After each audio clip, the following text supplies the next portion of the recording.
දළදා සමුදු පිහිටයි.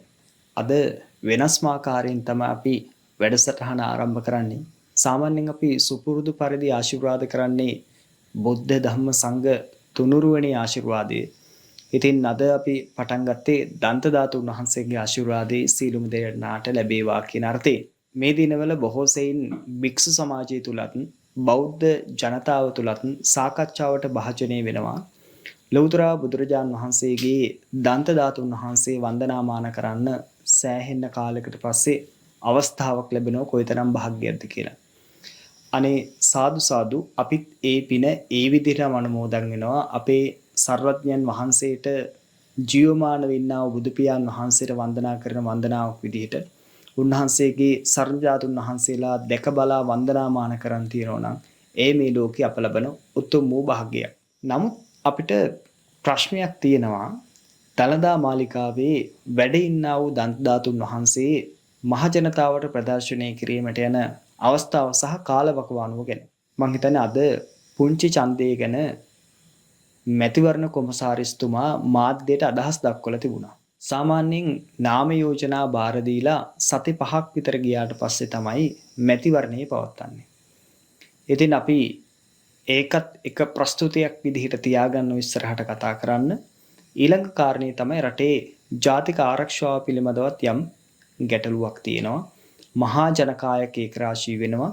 ඉතින් දන්ත ධාතුන් වහන්සේ වන්දනාමාන කිරීම සඳහා ලක්ෂ 20කට ආසන්න පිරිසක් මං හිතන්නේ ගියවර දළදා ප්‍රදර්ශනයේ අවස්ථාවේදී මහනුවරට ඒකරාශී වුණා. ලක්ෂ 15ක් 20ක් විතර ප්‍රමාණයක්. ඉතින් මෙවර සමහර විට ඊටත් වඩා වැඩි වෙන්න පුළුවන්. ඒ නිසා ජාතික ආරක්ෂාව පිළිබඳව වැඩිමනත් විදිහට අවධානය යොමු කළ යුතුයි. අපිට ලැබෙන තොරතුරු අනුව රටේ අන්තවාදීන් දැවැන්ත විදිහට ක්‍රියාත්මක වෙමින් ඉන්නේ. ඒ නිසා ඒ පිළිබඳව දැඩි ලෙස අවධානය යොමු කළ යුතුයි. අපි මේ මිනිසුන්ව බියටපත් කරන්න හෝ ත්‍රාසයකටපත් කරන්න එහෙම නැත්නම් මේ වැඩේ කඩාකප්පල් කරන්න කතා කරනව නෙවෙයි. අපි තරම් කවුද සතුටු වෙන්නේ ලෞතර බුදුරජාන් වහන්සේගේ දන්ත ධාතුන් වහන්සේ දැක බලා වන්දනාමාන කරන්නට අපේ බෞද්ධ ජනතාවට අවස්ථාව ලැබෙනවා නම් ඒ මෙලෝ පරලෝ යහපත පිණිස පවතින බව දන්නා වූ අප ඒට කිසිසේත්ම හරස් කපන්නේ. නමුත් අපිට තියෙන ගැටලුව තමයි මීට පෙර අවස්ථා ගණනාවකදී පෙර රජයන් වල ජනාධිපතිවරු මහානායක නාහිමිපාණන් වහන්සේට ඉල්ලීම් කරලා තිබුණා දළදා ප්‍රදර්ශනය සිද්ධ කරන්න කියලා. නමුත් එවකට පැවතුණා වූ ආර්ථික අර්බුදයත් ජාතික ආරක්ෂාවට තර්ජනයක් වුණු අවස්ථාවක් නිසා තමයි මහානායක නාහිමිපාණන් වහන්සේලා ඒ සඳහා එකඟතාවයේ පළ නොකළේ. නමුත් මේ අවස්ථාවේදී අනුකුමාර දිසානායක මහත්මයා මේ ඉල්ලීම කළ සැනින් අපේ මහානායක නාහිමිපාණන් වහන්සේට අනුමැතිය ලබා දීලා තිබුණා නිලමේතුමාත් එක්ක. මැතිවරණයකුත් ළඟ තියාගෙන දන්ත ධාතුන් වහන්සේ ප්‍රදර්ශනය කිරීමට රජයට පුළුවන් නම් ආරක්ෂාව තහවුරු කරන්න කිසිම ගැටලුවක් නෑ. අපිත් ඒකට බොහෝ සෙයින් කැමැති වෙනවා, ඡන්දය ප්‍රකාශ කරනවා. ඉතින් අපිට ප්‍රශ්නේ තියෙන්නේ ලෞතර බුදුරජාන් වහන්සේගේ සර්ව ධාතුන් වහන්සේලා පෙන්වීම වාවෙන් ආණ්ඩු උත්සාහවත් වෙනවා නම් නැති වී යන්නා වූ දියවන්නා වූ ජනතා ප්‍රසාදය, බෞද්ධයන්ගේ ප්‍රසාදය නැවත ලබා ගන්න මං හිතන්නේ ඒ නම් එච්චර පහසු කාර්යයක් වෙන එකක් නෑ. බෞද්ධයා ලෞතර බුදුරජාන් වහන්සේට වන්දනාමාන කරන්නේ රජයක් කියන හින්දා නෙවෙයි. ලෞතර බුදුරජාන් වහන්සේගේ ධර්මයේ ලෝකයාට ආරක්ෂා කොටගෙන බෙදා හරින්නේ පූජනීය මහා සංඝරත්නය. ඉතින් පූජනීය මහා සංඝරත්නය, බුද්ධ රත්නය, ධර්ම රත්නය, සංඝ රත්නය ගැන මිනිසුන්ට කියලා දෙනවා. ඒ අනුව තමයි මේ දන්ත ධාතුන් වහන්සේ ඇතුළු කොටගත්තා වූ සර්වජ ධාතුන් වහන්සේලාට මෙතරම් මිනිසුන්ගේ ශ්‍රද්ධාවක්, භක්තියක් පිහිටලා තියෙන්නේ. ඉතින් අපි දන්නවා 1815 ගිවිසුමේ පවා සඳහන් වෙලා තියෙනවා මේ බුද්ධ ආගම රාජ්‍ය ආගම විදිහට උන් පිළිගන්නවා. ඒ වගේම දන්ත ධාතුන් වහන්සේ ආරක්ෂා කරන ඒ සඳහා රැකවල් යොදනවා කියන කාර්යය. ඉතින් ඒ ඓතිහාසික වගකීමෙන් කිසිසේත්ම රජයට මිදීමේ හැකියාවක් නැහැ. ඉතින් අපි වැඩිමනත් විදියට අවධානය යොමු කරන්න මෙහිදී බුද්ධ ආගමට ප්‍රමුඛ ස්ථානය ලබා දීලා දන්ත ධාතුන් වහන්සේ වන්දනාමාන කරන්නට අවස්ථාව ලබා දීම පමණක් නෙවෙයි බෞද්ධ විදියට මෙම ආණ්ඩුවෙන් අපේක්ෂා කරන්නේ. විශේෂයෙන් බුද්ධ ශාසනයේ ආරක්ෂාව රඳාපවතින්නේ පර්යාප්ත ශාසනය තුල. විශේෂයෙන් මේ අවස්ථාවේදී පර්යාප්තයට දැවැන්ත අභියෝගයක් එල්ල වෙලා තියෙනවා විවිධ රාජ්‍ය නොවන සංවිධාන හා සංවිධානාත්මකව මුදල් ලබා ගන්නා පිරිස් විසින් මේ බුදුරජාණන් වහන්සේගේ පණිවිඩය විකෘති කරමින් තියෙනවා. ලෞතර බුදුරජාණන් වහන්සේගේ ශාසනය එහෙම නැත්නම් බුද්ධ ශාසනය කියලා කියන්නේ බුදුරජාණන් වහන්සේගේ පණිවිඩය. ඒ පණිවිඩයේ නිවැරදිව වැරද්දන්නේ නැතුව අතීත මහා සංගරුවන වර්තමානයේ දක්වා ආරක්ෂා කරගෙන පැමිණෙන මිනිසුන්ට ඒ ධර්මයේ දේශනා කළා. දැන් හතු පිපෙනවා වගේ විවිධ කණ්ඩායම් ගොඩනැගෙමින් ඉන්නවා මේ සම්බුද්ධ ශාසනය විනාශ කරන්නට බුදුදහමේ ඊ තිබෙනා පණිවිඩය විකෘති කරන්න. ඒන් ප්‍රධාන තැනක් ගන්නවා මීවන පලානේ ධම්මාලංකාර නමින් පෙනී සිටිනා වූ හපුතන්ත්‍රගේ සිරිසේන කරන්නා වූ ඒ අසත්පුරුෂ ක්‍රියාව. ඒ වගේම වහරක අබේරතනාලංකාරගේ සරණ ගිහිල්ලා කරන්නා විකෘතිය. ඒ වගේම හඳපාන් ගොඩ නිවාතාප ආදී කොට ගත්තා වූ තවත් පිරිස් ඒ වගේම වහරක කියන පුද්ගලයාව සරණ ගිහිල්ලා ඔහු රහතන් වහන්සේ නමක් විදිහට පිළි අරමින් කරන්නා විකෘතියක් අපිට සමාජයේ පේනවා. මේ වගේ අපිට නම් ගණනාවක් කියාගෙන යන්න පුළුවන්.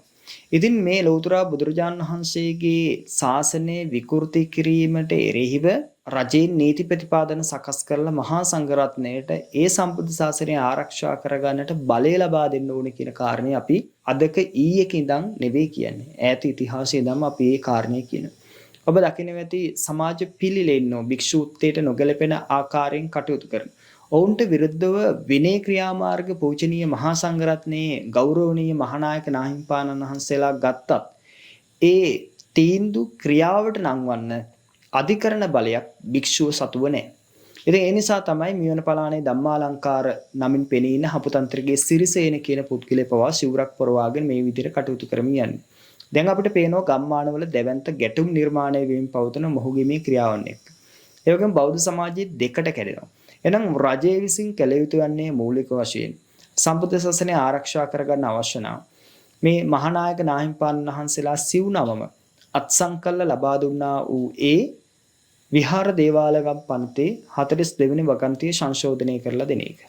ඒ වගේම භික්ෂුන් වහන්සේලාගේ නායකත්වයෙන් අධිකරණ පද්ධතියක් පිහිටවලා හරියට ස්වාධීනව භික්ෂුන් වහන්සේලාගේ ප්‍රශ්න එළියට යන්නේ නැතුව කතා කරන අවශ්‍ය බලතල ටික ලබා දීලා ඒ පහසුකම් ටික සපයා දී. ඒ වගේම සම්බුද්ධ ශාසනය ආරක්ෂා කරගන්න රජය ওই තරම්ම කැප වෙනවා නම් කළ යුතු වන්නේ ආධ්‍යාත්මික වැඩපිළිවෙලක් කරා පිරිවෙන් අමාත්‍යංශයට ප්‍රතිපාදන වෙන් කරන්නට අවශ්‍ය ගුරු කණ්ඩායම් බඳවා ගැනීම. ආධ්‍යාත්මික වැඩපිළිවෙලක් ක්‍රියාත්මක කරන්නට ගුරුවරුන් පුරුදු පුහුණු කරලා ඊට අවශ්‍ය භෞතික සම්පත් සහ ඊට අවශ්‍ය ප්‍රතිපාදන සපයා දීලා පිරිවෙන් රාජ්‍ය අමාත්‍යංශය හරහා ඒ ක්‍රියාත්මක කිරීම තමයි කළ යුතු වන්නේ. නමුත් මේ කියනව කිසිදු ක්‍රියාවක් අපිට පේන්නේ වත්මන් ආණ්ඩුව විසින් සිද්ධ කරමින් යනවා. විශේෂයෙන් අයවැයේදී පවා මේ සම්බුද්ධ ශාසනයේ ලංකාවේ ව්‍යවස්ථාවෙන් බැඳලා ඉන්නව ආරක්ෂා කරගන්න. නමුත් අපි දැක්කේ අයවැයේදී පිරිවෙන් දියුණු කරන්නට ඍජුව දායකත්වයක් අයවැයෙන් සපයා දෙනවා. නමුත් අපි දැක්ක යාපනයේ පුස්තකාලේ දියුණු කරන්න ඕන කියනවා. ඒ වගේම තමයි යාපනයේ පැත්තේ තිබෙන උතුරු නැගෙනහිර මාර්ග සංවර්ධනය කරන්න ඕන කියලා කියනවා. දැවැන්ත මුදලක් ඒ සඳහා වෙන් කරනවා. නමුත් රටේ ප්‍රධාන ජීවනාලිය බදු අතීතයේ ඉඳන් ආරක්ෂා කරගත්තා වූ ධර්මයේ ලෝකයට ප්‍රකාශ කරන ලෝකයේ වෙනුවෙන් අර්ථ සාධනයේ යෙදෙන මේ භික්ෂුන් වහන්සේලා රැකගන්න ආණ්ඩුව කිසිදු ක්‍රියාමාර්ගයක් ගන්නෙ නැහැ. ඉතින් මේ සඳහා අපි ළඟ ඕනෑ තරම් ව්‍යාපෘතීන් තියෙනවා. විශේෂයෙන් අන්තර්ජාලයේ හරහා පවා බුද්ධ ශාසනයට අභියෝග වෙන වීඩියෝ පට ආදී නිර්මාණය කරනවා. පෝස්ට් ව්‍යාකරණ මේ සම්බන්ධව අපි අතීතයේ ඉඳන් කියනවා පරිගණක පද්ධතියක් පිහිටවන්න බුද්ධ ශාසන අමාත්‍යාංශයට අනුබද්ධිතව උපදෙස් දෙන්න ආය නැත්නම් අපි උපදේශයන් සපයලා දෙන්නම්. මේ සම්බුද්ධ ශාසනයට ලෞතර බුදුරජාණන් වහන්සේට නිග්‍රහ කරනකොට අපි කිසිසේත්ම එකඟ නැහැ. ඒ වගේම භික්ෂුන් වහන්සේලාගේ චරිතය අමුයේ විනාශ කරනවා, ඝාතනය කරනවා. ඒ සම්බන්ධව කොතෙකුත් අපරාධ ප්‍රශ්න දෙපාර්තමේන්තුවට පොලිස්පති මූලස්ථාන වලට අමාත්‍යාංශ වලට දැනුම් දීම් කළත් භික්ෂුවගේ කීර්තිය විනාශ කළ දාන්න අවශ්‍ය පිඹුරු පට්ටික සකස් කරන්නට ඕන් සහයෝගය දෙනවා මිසක් මේ භික්ෂුව ආරක්ෂා කරගන්න වැඩපිළිවෙලක් ක්‍රියාත්මක කරන්නේ. ඒ වගේම රටේ හර පද්ධති සංස්කෘතිය ආරක්ෂා කරන්න බිහි වුණා වූ ඒ ජාතික රූපවාහිනිය, ස්වාධීන රූපවාහිනිය ආදී කොටගත්තා වූ මේ රාජ්‍ය මාධ්‍යයෙන් පවා ලිංගික දර්ශන ඕනට වඩා උද්දීපනය කළ මිනිස්සුන්ට පෙන්වනවා. ඊට පස්සේ කියනවා රටේ යම් ආකාරයකට ළමයින්ගේ කිසිම හැදියාවක් නැහැ කියලා.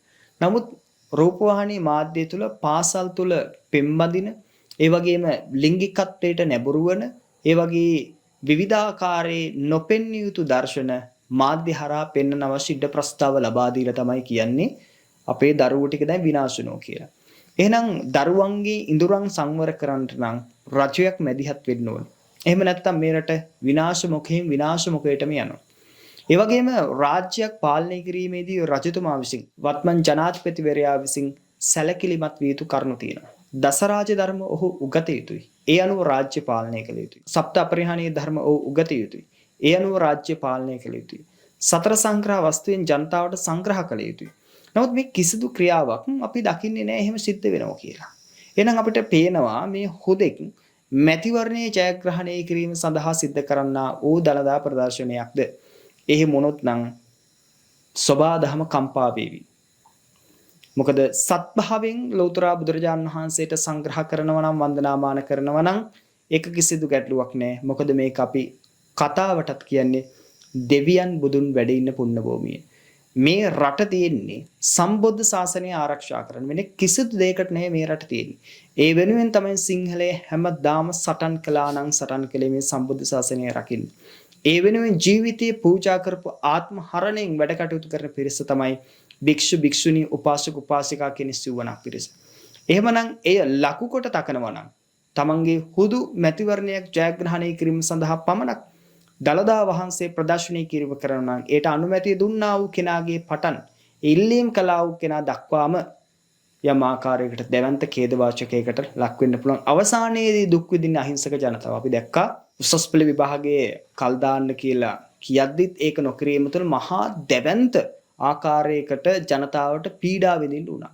ඒ වගේම සබාදහම කම්පා වෙන ඔබ යම් වංචනික ක්‍රියාවක් සිද්ධ කළොත් අපි මැතිවරණය ගැන මේ චුට්ටක් කතා කරන නිසා අද මැතිවරණ කොමසාරිස්වරයා විසින් පවත්වපු මාධ්‍ය සාකච්ඡාවේදී පළවුණු අදහස් පිළිබඳව ප්‍රවෘත්ති විමසලා බලමු. එතකොට අපට මම මේ කියන කාරණේ තහවුරු කරගැනීමේ හැකියාවක් තියෙනවා. මම නැවතත් සිහිපත් කරනවා මේ දන්දාතුන් වහන්සේ ප්‍රදර්ශනය කරනවට අකමැත්තක් නෙමෙයි අපි තියෙන මේ ප්‍රදර්ශනය කරන්නා වකවානුව මේ දිනම තෝරා ගැනීම පිළිබඳව යම් ගැටලුවක් අපිට තියෙනවා. රටේ ජාතික ආරක්ෂාව හොඳයිද? ඒ වගේම තමයි රට ආර්ථිකයෙන් අස්ථාවරයි කියලා තමයි කලින් මේ දන්දා ප්‍රදර්ශන නොතිව්වේ. දැන් ආර්ථිකේ හොඳයිද? ඒ වගේම තමයි මේ මැතිවරණයක් කටඋඩ තියාගෙන මෙහෙම දළදා වහන්සේ ප්‍රදර්ශනය කිරීමක් තුළ යම් දේවල් සිද්ධ වෙන්න බැයිද කියන මෙන්න මේ කාරණා පිළිබඳව අනතුරු ඇඟීම් තමයි මේ සිද්ධ කරන්නේ. එහෙම නැතුව අපි හැමදාමත් කැමති ලෞතර බුදුරජාන් වහන්සේ වඳින්න මිනිස්සුන්ට අවස්ථාව ලැබෙනවා නම් අපි දැන් යමු මැතිවරණ කොමසාරිස්වරයා සිද්ධ කළා වූ ප්‍රකාශය බලන්න. 2025 පළාත් පාලන මැතිවරණයේදී දිවයින පුරා මහනගර සභා 28ක්, නගර සභා 36ක් සහ ප්‍රාදේශීය සභා 272ක් ලෙස පළාත් පාලන ආයතන 336ක් සඳහා සභිකයින් තෝරාපත් කර ගැනීමට නියමිතයි. නාම යෝජනා බහර ගැනීම මාර්තු 17 වෙනිදා සිට මාර්තු 20 වෙනිදා මධ්‍යහන 12 දක්වා සිදු කෙරෙන බව මැතිවරණ කොමිෂන් සභාවේ සභාපති RMAL රත්නායක මහතා ප්‍රකාශ කළා. කල්මුනේ මහනගර සභාව, දෙහිඅත්ත කණ්ඩිය ප්‍රාදේශ සභාව, මන්නාරම ප්‍රාදේශ සභාව, පුනාකරි ප්‍රාදේශ සභාව සහ එල්පිටිය ප්‍රාදේශ සභාව හැර ප්‍රාදේශ සභා 336ක් සඳහා තමයි මේ නාම යෝජනා බාර ගැනීම සිදු කෙරෙන්නේ. 17 වෙනිදා සිට මාර්තු 20 වෙනිදා මධ්‍යහන 12 දක්වා සියලුම දිස්ත්‍රික් ලේකම් කාර්යාලවලදී නාම යෝජනා බාර ගැනීම සිදු කෙරෙනවා. ඡන්ද විමසීම සඳහා අපමුදල් බහර ගැනීම අද සිට මාර්තු 19 වෙනිදා දක්වා සිදු කෙරෙනවා. අපමුදල් බාර ගැනීම මෙම කාල සීමාව තුළ යෙදෙන පෝය දින සහ සෙනසුරාදා ඉරිදා දිනවල සිදු කෙරෙන්නේ නැහැ. ඒ වගේම අපමුදල් බාර ගැනීම සහ නාම යෝජනා බාර ගැනීම සිදු කෙරෙන්නේ දිස්ත්‍රික්ක 25 දිස්ත්‍රික් ලේකම් කාර්යාලවල තේරීම් බාරණයධාරී කාර්යාලවලදී. මේ අතර මීට පෙර පළාත් පාලන මැතිවරණය පැවැත්වීම සඳහා නාම යෝජනා කැඳ වූ අවස්ථාවේ අප තන්පත් කළ අපේක්ෂකයින් වෙත එම අපමුදල් යලි ලබා දීම මේ වන විටත් සිදු කෙරෙනවා. ඒ අනුව ඊයේ වන විට මිලියන 93ක් අපමුදල් ආපසු බාර දීලා තියෙනවා. අපමුදල් ආපසු ලබා නොගත් තවත් අය ඉන්නවා නම් දේශපාලන පක්ෂෝ සුවාදෙන කණ්ඩායම් ඒ අයට පුළුවන් අපමුදල් තැන්පත් කළ කුයිතාංශය සහ අපමුදල් ඉල්ලීමේ ලිපියක් සමග Taman නාම යෝජනා පත්‍ර බාර දුන් ඒ දිස්ත්‍රික් ලේකම් කාර්යාලවලට නැත්නම් මැතිවරණ කාර්යාලවලට ඒ ලිපිය ඉදිරිපත් කළා Tamanගේ අපමුදල් ආපසු ලබා ගන්න. පළාත් පාලන මැතිවරණේ නාම යෝජනා බාරගෙන අවසාන දින විදිහට සඳහන් වෙන්නේ මාර්තු මාසේ 20. එයින් සති 5කට පස්සේ තමයි පළාත් පාලන මැතිවරණේ තියෙන්නේ. දළදා ප්‍රදර්ශනයේ තියෙන අප්‍රේල් මාසේ 18 ඉඳන් 27 දක්වා. දැන් මාර්තු 20 වෙනිදෑන් සති 5කට පස්සේ තමයි මැතිවරණය තියන්නේ. ඒ කියන්නේ බොහෝ විට මැතිවරණය තියන්නේ මැයි මාසේ මුල හෝ එහෙම නැත්නම් අප්‍රේල් මාසේ අග.